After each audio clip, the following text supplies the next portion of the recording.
On this corner, since 1875, Christians have gathered to sing, to pray, to listen, looking for comfort and courage from God. And from this corner, these people have scattered across this city and across the world to labor in the fields of the Lord. We sit, of course, on what used to be a residential street, but is now one of the most famous avenues of commerce in the world. The store just across the street has changed owners 3 times since I've been here, and we are still here after 140 years, still speaking the gospel, still have our doors open to the 150,000 people a day who walk by on the street. We are, in a way, there for all of them. Here in the venerable walls of this old brownstone, ministry is happening every day of the week, every hour of the day. In the evenings, our homeless shelter is operating. On Saturday mornings, people are gathering to prepare meals for homebound seniors all across Midtown Manhattan. On Sunday mornings, of course, our children are filling our Christian Education Center, learning the stories of God and learning how to walk the path of faith for a lifetime. During the week, we never know when somebody might be walking in from 55th Street to want to chat with a pastor or pray quietly here in the chapel or talk to somebody about where they might get a set of clean clothes or a Metro card. Ministry is happening here around the clock. Hello, how are you? Good, how are you? Good. Have a good day. You too. I personally wake up at 4:30 in the morning prior to getting everything ready for the guests when they wake up at 5:30, because when I have them sign the sheet and go out to their bus at 6:15, I then head directly to work. It's really such a small sacrifice. Even the guys, they say to you, like, why would you want to be here? Why would you not want to be in your own bed, in your own shower? And I tell them that I'm here for them. We're here to support them. We're here to show them love and compassion that they might not receive anywhere else.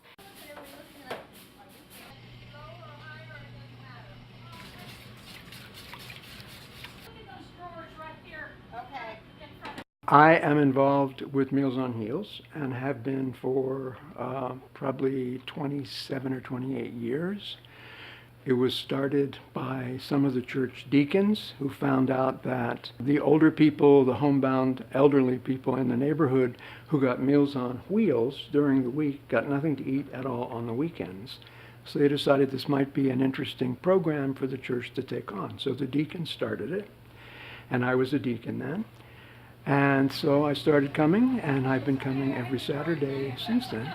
This is one of many programs that this church is behind in the area of outreach that helps people in need, homeless people, old people, young people, anybody that has some kind of problems. Our church finds some way to work with them and help them, and I'm very proud of that.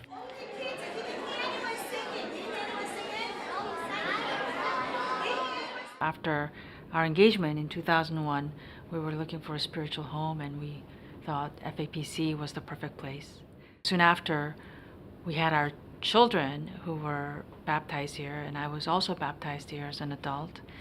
Our children are now 10 and 7, and they enjoy coming here for Sunday school and in the choir and participating in the Christmas pageant every Christmas time, and seeing their friends and learning about God and Jesus.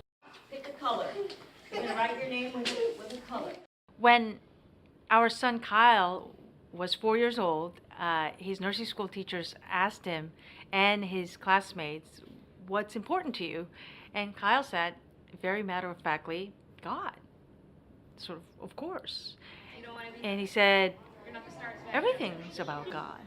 So I think it goes to show how much of an impact Sunday school has had on Kyle and Natalie, and how important it is in their lives. Let all the world in every corner sing. Let all the world in every corner sing. There's a famous quote from the great St. Augustine that says, "Singing is praying twice." And I definitely feel that personally. And I would go even further to say that for me, music often can go even deeper than the spoken word alone.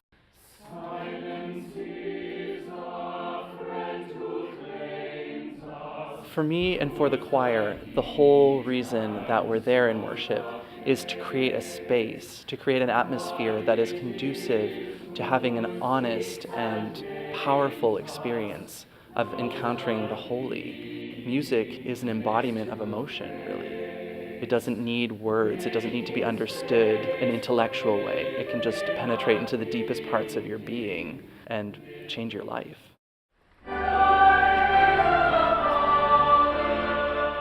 This campaign is about honoring the work of generations past, the broad shoulders that gifted us with this unique platform for ministry.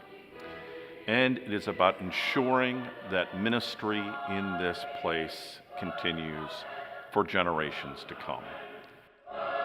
Sunday morning is our Sabbath, a day of rest and renewal.